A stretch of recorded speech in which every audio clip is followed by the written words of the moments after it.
اور روزے کے افطار کے وقت تیسرا پیکج بتا رہا ہوں، افطار کے وقت اگر بچے میسر ہوں تو قبولیت کا معیار بہت زبردست ہے۔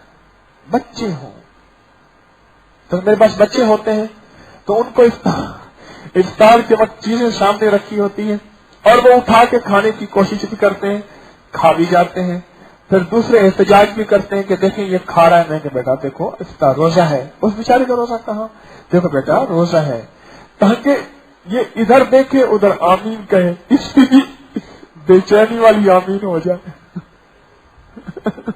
یہ بھی ایک گر ہے نا، اس کی آمین بھی بے چینی ہو، وہ کیسے؟ مال سامنے پڑا ہے، باپ بیٹھا ہے، اب کھانا بھی چاہتے ہیں، کھا نہیں سکتے، کہتا ہے افطار کا وقت ہے، اب اس کے اندر کی ایک میری بے چینی، ایک بچے کی بے چینی، اور ایک اللہ کی رحمت کی خود رمضان نے بے چینی ہے۔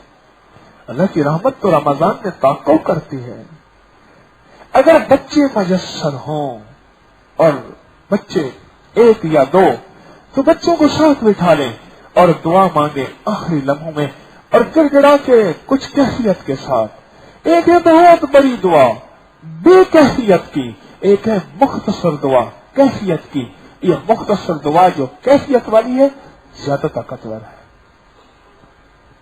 پھر سنیں، ایک ہے لمبی دعا بے کیفیت کی، ہاں وہ لمبی دعا جس میں کیفیت ہو، اور کیا چاہیے؟ دعا بھی لمبی ہو اور کیفیت بھی ہو، اللہ کی طرف دھیان بھی ہو اور اللہ کی ذات کی طرف توجہ بھی ہو، اور کیا چاہیے؟